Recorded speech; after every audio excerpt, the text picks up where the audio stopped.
Now, speaking of being inspired by the Holy Spirit to go out into the world and teach, let's hear the story of Divine Mercy Academy, a great school of young people in Maryland led by a man by the name of Ali Ghaffari. He truly was led himself by the Holy Spirit to go out and evangelize. Welcome to Wednesday. What's our mission? Making saints! What's our mission? Making saints! What's our mission? Making saints! TMA on 3. 1, 2, 3. Yay! Making saints might seem like an unorthodox curriculum for teachers. But then, Divine Mercy Academy in Pasadena, Maryland, is not your ordinary school. It's also the end of a personal journey for its founder, Ali Ghaffari, who at one time in his life had little use for organized religion, and even less for belief in God. I just remember walking past the church service and seeing people in there and just thinking that they're all brainwashed. That's because discerning any sort of divine presence in his life seemed impossible, starting with his mother. She gave Ali life, but as a struggling single mom, could offer little more. She got pregnant at 15 and had me when she was 16. My mom then married my dad, and they tried to make a go of it. They had one more child, my brother, about 20 months younger than I, and did the best they could. They lasted about 3 years, and then they split up. She got a job as a bartender, so we moved around every year. That we were never in the same place. We always had roommates. My mom had become an alcoholic and a drug addict, and so we always had a revolving door of men coming through the house. We were on government assistance. My mom attempted suicide when I was in around first grade. So when my brother and I went to live with an aunt and uncle for a year. She went to rehab, and she'd come back from time to time, and then she would pray with us. So when she came out, she had more faith going through a 12-step program. Then, Ali's mom met Dan. They got married, and Dan came in and he instilled a sense of structure in our lives, an emphasis on doing well in school and working hard. And he put us in sports, and he coached us in our sports, and he expected us to get good grades and to do our very best in everything we did. Private school led to college with a new goal in mind. I was going to be a surgeon and an atheist surgeon, and I was just going to do the best I could in that path. It was then that Dan introduced Ali to Paul. They sat together on a back porch overlooking the hills of Vermont, discussing Ali's life. And that evening, he said, I could have thrown rocks at you, but I came to throw you a rope, and I want to bring you up. And he said, do you believe in God? And I said, no, I don't see any evidence for God around. And he said, evidence is everywhere. You just have to have eyes to see it. And so that set me off about 2 years of just soul searching about what's the right way to live. Paying for medical school, though, was now top priority. A friend, an Army surgeon, suggested a way. Why not let the military pay for it? Ali joined the Navy and soon worked his way up to a childhood fantasy, flying F-18 jets.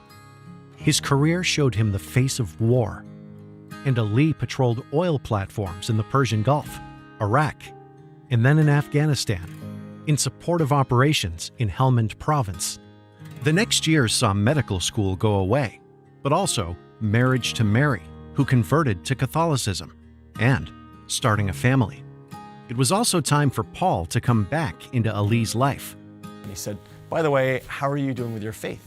And I said, well, I've decided that I believe in God now. He said, does the truth comport itself to us or us to the truth? I said, well, gosh, we have to comport ourselves to the truth. And that has to be the answer. But I know it's not in the Catholic faith. For the next 8 months or so, we went back and forth via email, just debating all the tenets of the Catholic Church. I pulled all these things up and I threw them at him. And Paul was like this Jedi master who just calmly deflected each of these things left and right, and it was infuriating for me. After about 8 months of this, I said, if you can't beat him, join him. So I said, teach me. And so he said, all right, let's start with the Greeks. The Greeks teach you how to think in how to recognize truth. And in fact, in the salvation history, Athens and Jerusalem come together at the time of Christ in this beautiful philosophy which they just want to know what truth is. And that is just the absolute genius and beauty of the Catholic faith. And for me, that's the mark of the truth. And I wouldn't want anything else other than that. Moving from city to city working for the Navy, Ali felt a certain restlessness. He was searching for a school with the kind of classical focus that had so appealed to him, but also where religious instruction was more than just one more subject. While he was teaching at the Naval Academy, Mary and Ali found a nearby tutorial that fit the bill. But with both of them working full-time, its 2-day-a-week instruction was not enough. An administrator told them there was no way it could be expanded to 5 days a week.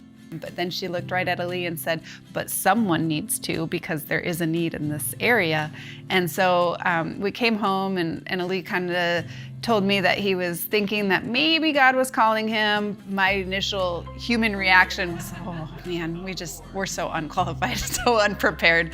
This isn't gonna work. But the idea would not go away. To learn more, Ali attended an Institute for Catholic Classical Liberal Education conference. There was a woman who sat next to him and said, hey, Ali, I hear you want to start a school. I want to help you. And that moment, it just tipped me over the fence from just sitting on the fence into doing it. And I said, all right, yeah, let's do it. We really had thought about having Saint Kateri Tekakwitha as our patron saint. Of course, that's kind of a mouthful, especially for young children. And we were just sitting around again, trying to put our human will on this. And all of a sudden, the same woman who had approached Ali at the ICLE conference and said, I want to help you start the school, she was sitting back and all of a sudden she just said, Divine Mercy Academy. And everybody in the room got silent and said, yes. As a result of all of the obstacles that we've had to overcome in building and founding the school and then seeing its growth, I can't tell you how many times I've had to say, Jesus, I trust in you.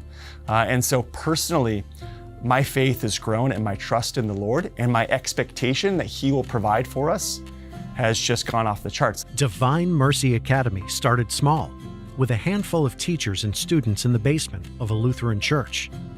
And once, when facilities were not available for 2 weeks, Ali and Mary held classes at a location they knew would be open, their home. We had little classrooms set up in all of our different areas. So in our dining room, we had some kids, and we had some others in a room in the basement, and we had some kids out in the garage. And then we also would set up things outside like kickball, or I guess Foursquare, and we had a bounce house at the time. And so our neighbors said our house looked like a circus because there was just...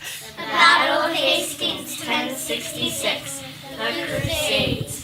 Saint Dominic, Saint Francis, and Saint Clare. The history is the core, and then we wrap our literature and our logic, grammar, all of those things around the historical time frame that the kids happen to be in their particular year.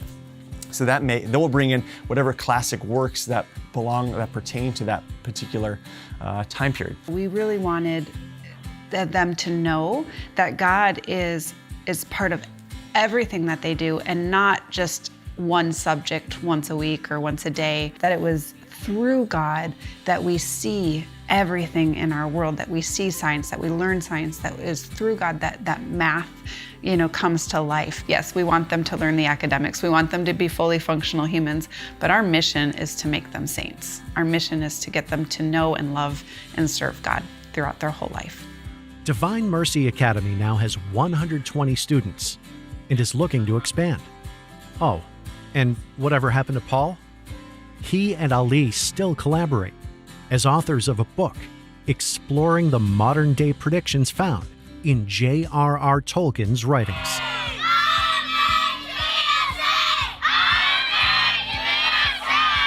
The goal of classical education is to create people of virtue, right? And to ask the big questions. What is it to live a good life? And to become people who then influence the culture in a positive way. And so that'll be, I think, what I'll do for the rest of my life.